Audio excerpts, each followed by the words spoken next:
Enem passou, SISU abriu, e quem já vai concorrer no SISU esse ano e não vai mais ter que se preocupar com o estudo, show de bola, parabéns, merecido. Mas para quem vai continuar na labuta, uma coisa muito interessante de se fazer é isso que está nesse vídeo aqui, desse lado. Desse lado. Ciclo de estudos é uma forma muito eficiente, uma forma muito interessante de organizar uma rotina de estudo que seja mais flexível.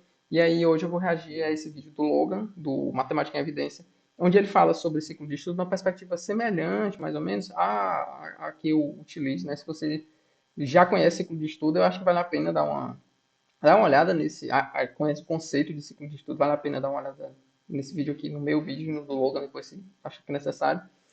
E se você não conhece, fica aqui para você aprender a se organizar, a se planejar seus estudos de uma forma flexível desse ano de 2025, de uma forma que seja, vai te dar menos dor de cabeça e talvez seja mais efetiva para você, tá? Então, bora lá. Ver o que o Logan tem para falar sobre ciclo de estudos. E sem processos manuais, assim como foi no último vídeo. Basta vocês baixarem a planilha que eu vou deixar de graça aí pra vocês e seguir os passos que eu vou apresentar. Para você conseguir acessar a planilha, você vai precisar de uma senha, e para consegui-la, basta assistir o vídeo que em algum momento eu vou falar ela pra você. E se você já assistiu o primeiro vídeo do canal sobre esse assunto, vale a pena você refazer o seu ciclo com as informações atualizadas. Perfeito? Então bora lá! Pra quem já me acompanha há um tempo, sabe que eu não curto muito o cronograma de estudo, que é o que é mais difundido aí nessa nossa bolha de concursos e vestibulares. Porque, ao meu ver, possui mais pontos negativos do que positivos. É por isso que, ao te ajudar agora a montar sua rotina de estudo, eu vou te ensinar a fazer um ciclo de estudos e não um cronograma. E fazendo um parênteses aqui, o meu estilo de ciclo de estudo. Para as pessoas aí que nunca ouviram falar do... É bom esse adendo, porque é engraçado. Cada pessoa que estuda e pega o conceito de ciclo de estudo, vai modificando de alguma forma, né? Pode avisar que é o dele. Assim como eu tenho o meu, assim como o ideal seja que cada um que vai construindo seu ciclo de estudo, sua rotina, se baseie no que dá certo para cada pessoa, né? Porque isso é o que importa. Ciclo de estudo somente do cronograma, eu vou falar aqui os motivos pelos quais eu não acho um cronograma de estudos vantajoso. O primeiro deles é a falta de flexibilidade, principalmente. Porque um cronograma, ele não tem nada de flexível. Você monta ali o que você vai fazer na segunda, na terça, na quarta, os horários delimitados. E se algo inesperado acontecer, cara, você vai precisar de mais tempo para conseguir estudar o que você tem que estudar naquele dia. Ou você deixaria de estudar alguma coisa, ou você jogaria o que você tinha que estudar e não conseguiu pro dia seguinte. E aí já começa a embolar tudo. Esse é só o primeiro problema, ele já é muito sério. O segundo problema é a sobrecarga de conteúdo, porque se o cronograma ele for montado de uma maneira muito densa, com muitas horas de estudos além do que você aguenta, aí já deu ruim de novo. Porque enquanto você tá lá vendo os videozinhos dos StudyTubers, parece tudo muito bonito. Você fica feliz, vai lá, monta seu cronograma, tudo bonitinho, todo colorido, ou ao menos organizado, e aí tu vai fazer, tu quebra a cara, porque tu nem aguenta fazer as horas que você botou lá. Você fica... A pior parte de tudo é a execução. A pior parte. Na hora que a gente vai, na hora de planejar é maravilhoso. Quando a gente sabe planejar, né? Planejar é maravilhoso. Agora, na hora de executar, ainda mais quando você vai pegar uma ideia errada, assim, ou então uma coisa muito idealizada, é que lasca mesmo, né? Fica se sentindo impotente, começa a se comparar, acha que você não é capaz de estudar, começa a botar crença limitante na tua cabeça. E aí, isso é importante, interessante isso que o Logan falou, porque isso aí acaba com a motivação da pessoa, sabe? Isso aí é uma forma de ir minando a motivação. É uma coisa complicada para poder se manter estudando e principalmente se manter estudando no longo prazo, né? Então... Começa nos estudos ficando totalmente desmotivado. E é importante, antes de ele entrar nesse terceiro ponto, é importante falar que, tipo, isso não tem a ver só com o cronograma, mas montar ou não o cronograma, mas com a forma como você entende, a forma como você organiza a rotina de estudos, né? Ciclo de estudo é um modo de organização, é um conceito que vai ajudar a gente a se orientar melhor no modo de organização dos estudos.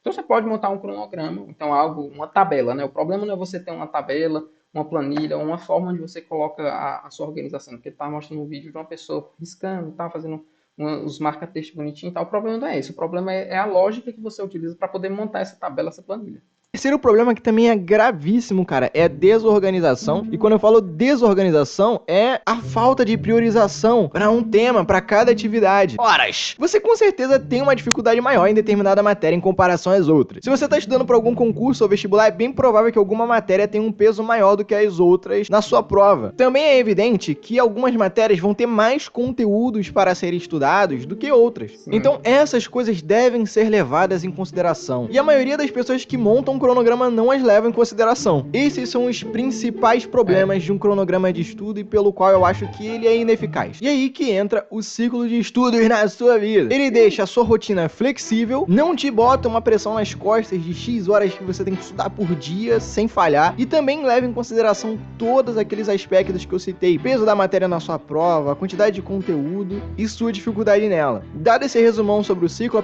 E isso aí já é coisa dele, né? Isso aí já é invenção do logo. Isso é coisa do peso da disciplina, a quantidade de material, né? Porque, assim, uma coisa que é interessante pensar, que eu tenho pensado muito, né, na execução, no uso que eu tenho feito desse conceito do ciclo de estudos, é que quanto mais tempo a gente tem, menos inflexível vai ser. Então, tipo, é uma disciplina muito grande. Tá, tudo bem. Mas eu não preciso correr, se eu tenho muito tempo, até uma prova de concurso, ou então até o próximo Enem, né? 11 meses para poder fechar tudo. Então, tipo, é um tempo grande.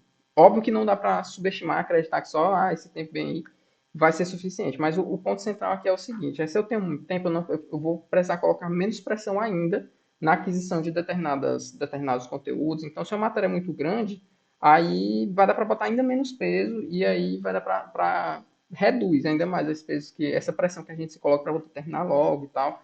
Principalmente se usar essa metodologia do ciclo de estudos. A primeira coisa que você tem que fazer é separar um tempo do dia para estudar. Então dá um pause, dá uma analisada na sua rotina aí durante a semana, seleciona uma janela de horários que você vai investir o seu tempo nos estudos. Nisso, infelizmente, eu não posso te ajudar, porque cada caso é um caso, vai ter alguém aí que tá me assistindo que vai pra escola de manhã, outro que vai pra escola à tarde, tem gente que faz jiu-jitsu, tem gente que faz academia, curso de inglês. Então analisa aí a sua vida e escolhe aí de que horas a que horas você vai dedicar sua atenção aos estudos. Feito isso, o segundo passo é calcular quantas horas de estudo você vai ter para cada matéria. E isso a planilha vai fazer para você de maneira automática. E você vai precisar da planilha dele que vai estar no link aqui, ou melhor, o link está no vídeo dele, mas eu vou colocar o link do vídeo original aqui no meu vídeo também, então você pode acessar a planilha a partir do link do vídeo dele.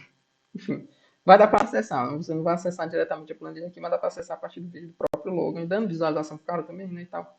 Daquelas 3 informações que eu disse anteriormente, a sua dificuldade em cada matéria, a quantidade de conteúdo e o peso das matérias na sua prova. Aprofundando em cada um, coisas que eu tenho pra dizer. Sobre a dificuldade em cada matéria, não vai ser também um bizonho de falar, eu sou burro e tudo. E aí você bota a dificuldade máxima em todas as matérias. Não, aí você também tá de sacanagem. Alguma matéria ou outra você vai ter mais dificuldade e mais facilidade. Faz o bagulho na moral também. Quantidade de conteúdo. Se você tem um curso... Sobre essa coisa da dificuldade na matéria, uma coisa que é interessante e que eu costumo pensar também, para pensar qual é meu nível, né? O que eu costumo fazer para saber o nível de dificuldade na matéria antes, se eu tenho algum conhecimento, ou se eu não tenho conhecimento nenhum, né? Qual é o ideal para poder ver o nível de dificuldade da disciplina, da matéria, em cada caso específico? Resolver questões. Eu acho que essa talvez seja a mesma forma. Então, pega uma lista aí de 10 questões de uma determinada disciplina, resolve. E aí, se tá fácil, né? É uma coisa que me ajuda a planejar e a ponderar. Se eu vou botar mais peso naquela disciplina, se eu vou naquele assunto, né? Aquele tema, ou então se eu vou pegar mais leve. Ou então se eu vou só revisar, fazer esse ciclo de revisão. O Logan, eu acho que nesse vídeo ele não fala sobre... A planilha dele não entra ciclo de revisão. Mas, enfim. Mas é isso. Resumindo, usar as questões dessa forma mais produtiva para saber sua dificuldade. E a partir do percentual de acerto, você vai se planejar. Então, se eu resolvi 10 questões, errei 8, talvez seja uma disciplina que tá difícil, né? Então, tá complicado, você talvez não tenha muita base, enfim. Mas aí, se eu errei 2 só, então, aí já dá para continuar só resolvendo questões, então ir para os aspectos específicos da disciplina que você está errando, né? Então, usar as questões dessa forma mais pragmática pode ser interessante para poder saber, não exatamente, mas de uma forma mais precisa possível, em que você está, em que momento você está e qual é a sua dificuldade. Sim, presencial, você pode ver na sua apostila a quantidade de capítulos e comparar de cada matéria. Se você faz um curso online, faz a mesma coisa. Vou dar um exemplo, mano, para você não fazer nada de errado. Entre aqui no site do Estratégia Publi do cara. Curso online que eu utilizei para estudar. Entrei agora aqui no curso da EPICAR, que é um concurso para se tornar oficial da aeronáutica, para quem tem até 17 anos. É uma provinha que tem poucas matérias, né? Só matemática e passou para mim já, não posso mais não pegar isso aí. inglês, português e redação. E aí, por exemplo, você entra aqui no curso de inglês e vê a quantidade de conteúdos que tem pra você estudar. Aqui, no caso, possui 11, porque tem aula 00. No curso de português, possuem 14 conteúdos. Em matemática, o curso se separa em 3 frentes pra EPICAR. Matemática 3, 2 e 1. Você pega a quantidade de aulas de cada frente e soma e bota É coisa, menino, é coisa. tudo pra matemática. Vai fazer a mesma coisa pra redação. E você vai comparar. Velho, eu vou aumentar a velocidade desse vídeo. Nossa, meu TDAH tá me matando aqui. Meu pseudo TDAH, né? Que eu nem tenho TDAH. Quer dizer, eu não tenho diagnóstico, mas vamos ver agora como é que vai estar. A quantidade de conteúdo que você tem para estudar de cada matéria. Se possível, leve em consideração a densidade do conteúdo também, porque pelo menos aqui no Estratégia, uma única aula pode ser um conteúdo bem extenso. E aí você vai separar nos seguintes níveis: muito pouco conteúdo, conteúdo mediano, muito conteúdo e muitíssimo conteúdo. Então, uma escala de 1 a 5. Essa escala vai ser usada lá na planilha. E em falar de planilha, a senha da planilha é se vazar nos comentários é viado. Tudo junto e sem acento, beleza? Com todo respeito aos homossexuais que me assistem. Vai estar aí certinho na tela pra vocês. Vou reduzir a velocidade, porque ficou rápido demais. Pronto. Errarem na hora que vocês forem digitar. Sobre os pesos da matéria. Se você tá estudando pra escola, tanto faz, bota peso 1 em tudo. A não ser que você queira estudar mais alguma matéria, tá ligado? Porque tá precisando. Mesmo já tendo botado uma dificuldade elevadíssima, se você quiser botar um peso a mais lá na matéria, pode botar. Se você tá estudando pra concurso, vai ler o edital e ver qual que é o peso das matérias na sua prova. Se não tiver peso nenhum, for tudo peso igual, prestem muita atenção em como é aplicada a sua... Talvez aí entre a questão do tempo, né? Se tem muito tempo, dá pra colocar um peso mais... Enfim, eu tô só pensando como dá pra operacionalizar isso aí também, porque eu não uso esse método dele, essa vertente de psicologia de estudo, que é a vertente do Google, não sabia, né? Mas eu acho que uma forma de... uma variável que eu levaria em consideração para poder botar essa questão do peso, né? Se não tem peso, como, por exemplo, no caso da escola, né? É o tempo que tem disponível. Então, tipo assim, se eu tenho pouco tempo, eu tenho que focar mais em algumas determinadas coisas. Se eu tenho muito tempo, então dá para ir mais de boas. Então, pode ser peso 1, um peso mais baixo. Prova porque pode ter um peso implícito ali. Por exemplo, você vai fazer a AFA, matemática, português, inglês, física, matemática e redação. A matemática e a física da AFA são complicadas, bem complicadas, mas não valem mais pontos do que português e inglês que você consegue fazer com mais tranquilidade. Então, pô, no mesmo tempo que você faz uma questão difícil da AFA de física, por exemplo, você faria duas. Você vai ver lá os resultados, né, de quem for classificado. Cara, a redação faz uma enorme diferença na AFA. Então, apesar de não ter nenhuma diferenciação de peso no edital, bota um peso em redação que faz muita diferença nessa prova. Dá um pouquinho mais de importância pra português e inglês também. Pra quem for fazer vestibular, Enem, qualquer outra coisa aí, mano, procura a respeito do peso, tá, nas suas provas. Se você tá querendo entrar na UFRJ pelo Enem, pra turma de medicina, procura no Gulu, termo de adesão UFRJ SISU. Procura lá, mano, o curso de medicina e vê o peso de cada matéria pra você botar lá na planilha. Procurem isso, porque pra cada curso... Eu não sei se vai dar pra botar no cronograma ipsilíteres, né? Tipo assim, literalmente cada uma botar igual, o mesmo peso, porque tem que considerar a dificuldade. Só que é como ele falou, a planilha dele leva em consideração a dificuldade também, então...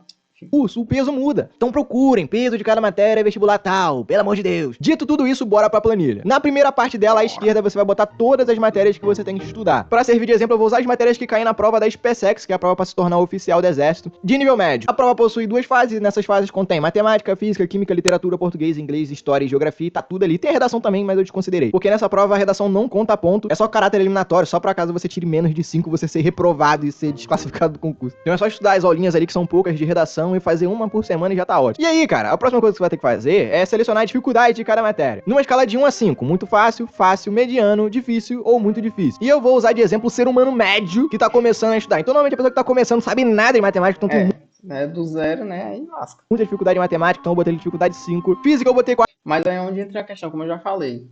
Talvez usar questões, você pegar uma listinha de 10 questões, por exemplo, e aí fazer a gradação. São 5 níveis na escala do logo, então eu vou fazer 10 questões. Ou 5 questões, mas acho que 5 questões é pouco para você fazer uma análise. A partir de 10 já é mais interessante.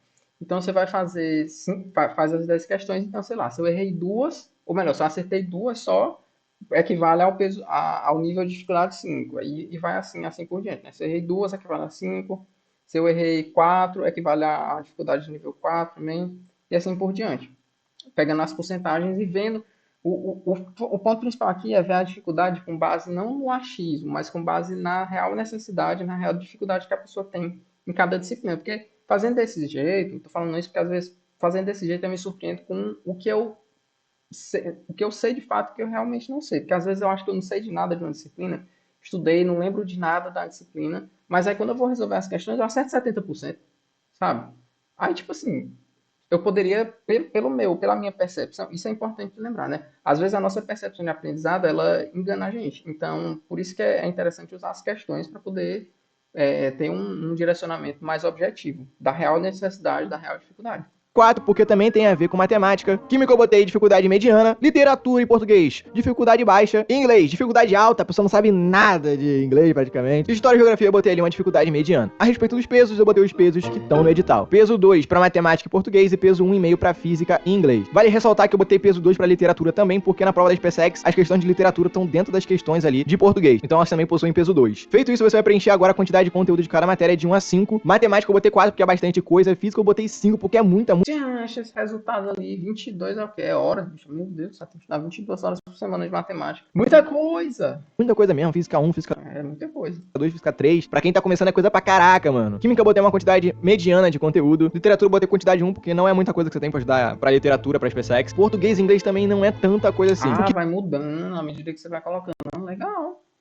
Assim, não tô entendendo direito não, mas uma hora eu vou entender. Quando ele for explicar, eu entendo. Vai dar certo. Sim. O que tem é importante pra caraca, mas não é tanta coisa assim que tem pra estudar. Em inglês pra SpaceX tem tanto, né? Porque faltou a luz. até a época que eu fiz a prova era só interpretação de texto. Mas enfim, você vai ter que estudar, né? Gramática e regras de inglês também. Aê. É importante. Uma outra questão vai cair isso. História, botei uma quantidade de conteúdo mediana e geografia eu botei muita, porque na SpaceX cobra muita geopolítica. Já caiu pra 14. Matemática ali, depois que botou todos os pesos. Legal. Todas as quantidades de conteúdo. Lá no curso de estratégia tem um curso só pra geografia e outro curso só pra geopolítica. O Jabá, aí, tu tá mais comunado com estratégia, Logan? Porque é algo muito cobrado nessa prova, é por isso que eu botei aí quantidade 4 de conteúdo. Feito isso, o resultado vai te mostrar a quantidade de horas que você vai ter que estudar de cada matéria no seu ciclo. Com certeza vai dar número quebrado. Se for 0,5 pra cima, você arredonda pra cima. Se for 0,5 pra baixo, você arredonda pra baixo. Por que ele não botou a fórmula na planilha que já fazia isso? Senti falta. E aí o que você vai fazer? Numa folha de papel você vai anotar o nome. Se eu tivesse estudando para concurso e caísse em informática, com certeza eu teria feito isso. É o que eu faço demais. Eu comecei a estudar informática para concurso e agora todas as minhas planilhas são tudo super. Tem formatação condicional, tem um monte de coisa.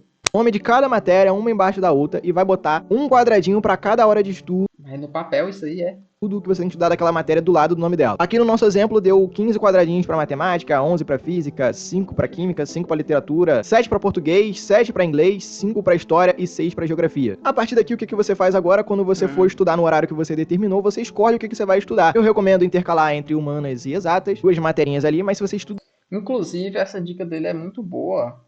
Para poder facilitar e melhorar a retenção. Tem alguns estudos que apontam, enfim, o vídeo de hoje não é focado nisso, mas talvez eu faça mais pra frente um vídeo que vai ser focado nisso, né, que é falar sobre o poder de algumas técnicas de estudo, de planejamento, de organização, de rotina de estudo, e uma delas é a intercalação. Uma é a técnica espaçada, eu acho que todo mundo já deve saber o que é técnica espaçada hoje, espero, e a outra é a intercalação, que é justamente você pegar disciplinas diferentes e você ir fazendo o estudo de cada uma delas. Inclusive, agora que eu comecei a estudar, como eu estudo para concurso, então tem algumas disciplinas do direito que são mais chatas, e aí eu estou intercalando. Então, eu intercalo, sei lá, direito processual penal com matemática, e aí nisso eu fico menos cansado, eu consigo manter o estudo por muito mais tempo, e também facilita a aquisição, facilita as conexões neurais também, essa parte aí cognitiva não, na verdade, essa parte de neurociências. Explico melhor em outros vídeos, em outro conteúdo focado nisso, né? O ponto é, essa coisa que ele falou de intercalar, a prática intercalada, ela é muito boa também. Estuda muito, uma quantidade de horas bem elevada, 3 matérias no máximo ali no dia, beleza? Chegou ali no horário que você tem pra estudar? 3 matérias por dia, tá bom. Dê o seu máximo. Eu sempre recomendo a galera estabelecer um mínimo e dar o seu máximo. Então vamos supor que você estabeleceu um mínimo aí de 2 horas. Sim, muito bom. Que bom que ele falou sobre isso, de estabelecer uma quantidade mínima. Estabelecer um mínimo aí de 2 horas por dia de estudo.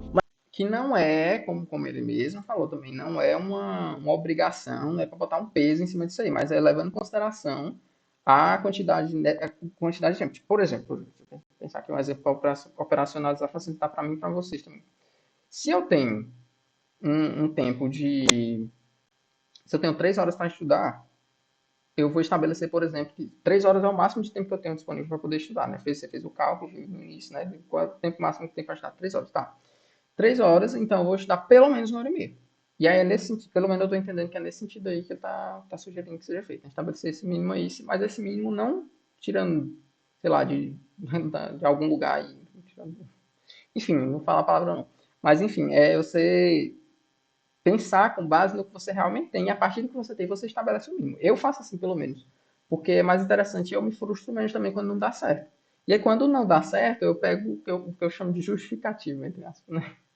Mas assim, essa planilha dele é boa, mas é boa para você pensar as horas de estudo, só que para operacionalizar, tipo assim, para você fazer um acompanhamento do estudo, talvez, eu não sei se é tão interessante. Eu senti falta de algumas coisas que tem numa planilha que eu construí, que eu fui construindo com base nas minhas necessidades, principalmente na necessidade. Sabe aquilo que eu falei no início do vídeo sobre a atenção, né? De que quando, ou melhor, motivação, quando a motivação da gente ela é minada e se acaba, é muito difícil manter estudo de longo prazo, né? E aí, quando eu fui pensando ao longo dos meses, dos vários meses que eu estou retomando meus estudos, e aí fui pensando nessa questão de motivação e pensando nessa questão de como se manter motivado, eu fui construir minha planilha com base nisso, para poder ela levar em consideração esses aspectos da do Logan, que a dele faz melhor porque é focada nisso, mas a minha leva em consideração também aspectos, então leva em consideração uma forma de mostrar para mim o meu progresso na semana e ao longo de várias semanas. Então, quantas horas foram estudadas, os assuntos, onde foi que eu parei especificamente para poder voltar, e aí leva em consideração também os ciclos de aquisição, que é isso que o Logan está falando, de revisão e de treino também, então não é só a parte de aquisição, que é o que o Logan falou, então eu vou ver aqui, vou ver uma forma daqui para o final do vídeo, eu vejo se dá certo eu colocar disponibilizar a minha planilha também para ficar em paralela dele. Não, uma não substitui a outra. Eu creio, estou avaliando que uma não substitui a outra. As duas podem ser muito úteis para você criar seu ciclo, se orientar a partir da metodologia do ciclo de estudo, mas também para você acompanhar seu progresso e se manter motivado também, ou motivado. Mas sempre quando você vai começar a estudar ali naqueles horários que você separou, você sempre tá ali dando o seu máximo. Então vamos supor que na segunda você estudou 2 horas de português e 2 horas de química. Então você vai marcar 2 quadradinhos, respectivamente, de cada matéria. Vale ressaltar que os As 4 horas, menino, 4 horas é foda, 4 horas de estudo. 2 horas de química, nossa. quadradinhos você faz a caneta, tá? E as marcações, xizinho, pintar, sei lá, você faz a lápis. Não, isso é da idade da pedra. Porque depois você vai precisar apagar essas marcações. Dá para fazer tudo isso na planilha. A planilha que eu uso, que inclusive eu chamo ela de planilha que te. Embolei. Chamo ela de planilha que te recompensa. Porque o foco da forma como eu estruturei minha planilha é justamente aumentar, ou melhor, reduzir a distância entre o esforço e a recompensa. Porque se a distância entre esforço e recompensa é muito grande, a gente se desmotiva, a gente se desanima, e aí não quer continuar estudando, né? Então, a planilha que te recompensa, ela tem essa finalidade, de diminuir essa distância. E aí fica mais fácil de olhar, eu progredi dessa forma, se eu estudar mais meia hora hoje, então mais 20 minutos, eu não vou precisar pegar uma justificativa, ou então, já estudei meia hora acima da meta mínima, então, tipo, não preciso me preocupar mais, posso levar mais tranquilo o ritmo de estudo e tal, enfim. Vamos Essa planilha dele é legal, mas tem alguns aspectos que acabaram ficando de fora, talvez porque o foco não fosse esse, né? Então, de fato, não tinha como ele considerar todas essas coisas que eu tô falando se o foco dele não era esse. supor que na terça você conseguiu estudar 6 horas líquidas, 3 de matemática e 3 de geografia. Vai lá e marca, sempre considere apenas horas líquidas. Aí vamos supor que na terça apareceu um imprevisto, você teve que sair de casa, teve que ir no enterro do papagaio da tua avó. Sempre dou esse exemplo maluco aqui. Só deu pra estudar 2 horas, o mínimo. Beleza, você conseguiu pelo menos fazer o mínimo. Você não vai ficar se cobrando, entendeu? E não vai mudar nada. E às vezes nem se dá, estudei menos que o mínimo também. Tá, pega uma justificativa, entre aspas, né?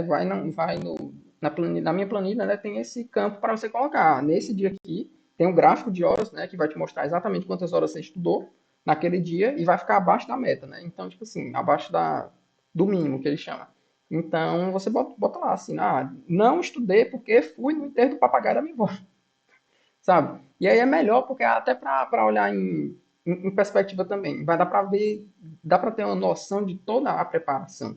E aí dá para se cobrar menos também, tipo assim, naquele dia, no dia na sexta-feira que foi o enterro do papai, ou na sexta-feira eu não estudei. Nossa, que triste. Se a gente não lembra, se a gente não registra isso bem aí, não fica claro depois. A gente não vai lembrar depois de 2, 3 meses por que não estudou naquele dia. Mas se tá lá a justificativa explicando por que não foi feito o estudo naquele dia, aí dá para pensar. Não é passar o pano para si, mas assim, dá para contextualizar melhor, né? Entender, não, eu não fui porque não estudei, porque eu fui pro enterro do papagaio. Porque o ciclo é flexível, não é igual ao cronograma. Então vamos supor que foi 2 horas de inglês, você vai lá e marca 2 horas de inglês. E você vai fazendo isso, você vai chegando ali no seu horário de estudo, vai decidindo o que você vai estudar, o que você acha melhor estudar naquele momento, vai estudando, vai contando as horas líquidas e vai marcando. A partir do momento que você marcar todos os quadradinhos de uma matéria, você não pode mais estudar aquela matéria. Ou seja, estudou todas as horas líquidas de português, você não pode mais estudar português. Agora você tem que estudar as outras matérias que sobraram. E aí você vai fazendo isso até completar o ciclo inteiro, marcar todos os quadradinhos e aí resetar ele, apagar todas as marcações e começar do zero. Dessa forma, você nunca vai estudar de mais ou de menos uma matéria. Você sempre vai estudar cada ciclo a quantidade de horas necessárias de acordo com a sua dificuldade na matéria, com o peso dela na sua prova e também com a quantidade de conteúdo que ela tem. Agora, 3 informações importantes para finalizar. Primeira delas, o ciclo, ele não tem tempo definido. Muita gente me pergunta, é para fazer de semana em semana, de mês em mês? Não, o ciclo é indefinido, é só para você fazer ele e ir preenchendo os quadradinhos até acabar.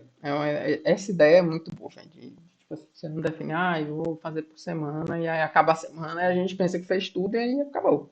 Tipo, não, e aí dá para ir preenchendo. Você vai continuar sempre preenchendo e realizando a atividade. Acabar e refazer. Eu acho que a forma mais fácil de definir a ideia de ciclo é essa. Você tem, sei lá, vamos supor um ciclo pequeno, mas eu tenho 4 disciplinas: português, matemática, redação e geografia. Então o fundamento do conceito de ciclo de estudo é esse, é simplesmente esse. Hoje eu vou estudar português, amanhã, por exemplo, né? Hoje eu vou estudar português, amanhã matemática, depois redação e depois geografia. Eu não vou ficar depois que eu estudar geografia, eu não vou, sei lá, passar 10 vezes estudando geografia. Eu tenho que voltar para a matemática, sabe? Então é por isso que a ideia de um ciclo, que ele é circular, né? Ele vai, você tem um começo, tem um fim, depois você volta de novo para o começo. Então não tem o perigo de você ficar concentrado demais na disciplina, a não ser nesse caso que o Logan falou, né, de você definir uma quantidade X de horas que você precisa para cada disciplina. Aí vai ficar muito concentrado, só que aí isso é feito levando em consideração a dificuldade da disciplina também. Quando eu me organizo mais a partir do ciclo raiz. E a planilha que eu tenho também, ela é baseada nisso, mas dá para adaptar para usar essa do Logan também de forma paralela e de forma complementar. Mas é baseada nisso, nessa ideia de que eu tenho 4 disciplinas. Então eu estudei disciplina 1, 2, 3, 4, depois que terminei a disciplina 1, volto para, ou terminei a disciplina 4, volto para 1 de novo. Acabou a disciplina, acabou, ou então, não, eu entrei em outro tópico aqui, mas aí já é mais complicado. Provavelmente ele vai falar mais para frente, então vamos continuar. Mas é isso, essa ideia que ele falou retoma o conceito inicial do ciclo, né, de você não ficar preso demais ou ficar só na disciplina que você gosta e continuar estudando as outras, porque isso aí vai fazer uma diferença monstruosa. Essa coisa de você ficar saindo, pulando de uma disciplina para outra, no início é chato, mas mais na frente, quando chega a hora da prova, isso faz uma diferença monstruosa, monstruosa. Acabou, mano. Segunda coisa, revisão não é pra ser contada aqui. E é muito importante que você faça a revisão. Eu vou deixar a planilha no Discord do canal e também vou deixar lá um chat para iniciantes nos estudos, com todos os vídeos aqui do canal que é obrigatório você ver. Lá vai ter lá os vídeos sobre revisão. Entra lá, vê quais são e assiste eles, porque senão seus estudos vão ser uma merda, porque você vai estar fazendo ali o ciclo, uma hora ali uma matéria vai acabar, os quadradinhos, aí você vai ficar mó tempão sem ver a matéria, você vai acabar esquecendo um monte de coisa, não tá tendo revisão, pá.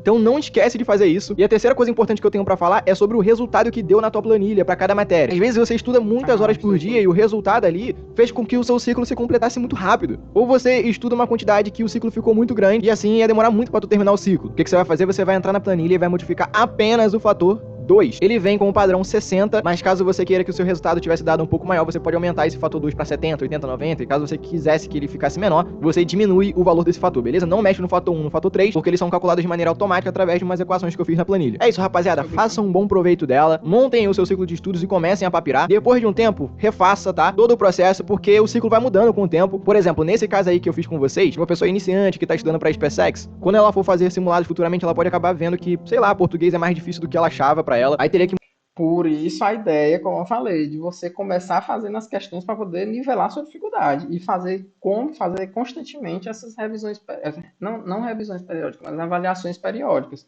Enfim, o ciclo do Logan é legal, isso aí para quem está iniciando é uma boa forma de começar a se estruturar, mas talvez seja necessário um documento, então alguma outra planilha que colabore para que você se organize de forma mais eficiente. E aí, eu tentei pensar aqui, eu ainda vou pensar um pouco como que eu vou operacionalizar isso, mas eu vou deixar um link aqui também no meu vídeo. Você pode acessar a planilha do Logan a partir do vídeo dele, que vai estar o link dele, o link do vídeo dele na descrição do meu vídeo, mas também na descrição vai ter um link de como você acessar a minha planilha também. Então baixa a planilha do Logan e baixa a minha também e usa as duas. E eu acho que é isso, o vídeo do Logan mudar a dificuldade lá na planilha. Ela vai avançando no conteúdo, então vai acabar que em algum momento vão sobrar menos conteúdos pra estudar, né? E aí ela tem que mudar isso lá também. Então, sei lá, de 3 em 3 meses você refaz aí o ciclo com as informações novas que você tiver, beleza? Muito É isso, é isso. O vídeo do logo acabou. Eu vou encerrando por aqui também, mas fica aí, ficam as sugestões. Baixa a planilha do logo, baixa a minha planilha, não. Entra no grupo, no meu grupo também para poder baixar a planilha complementar e até o próximo.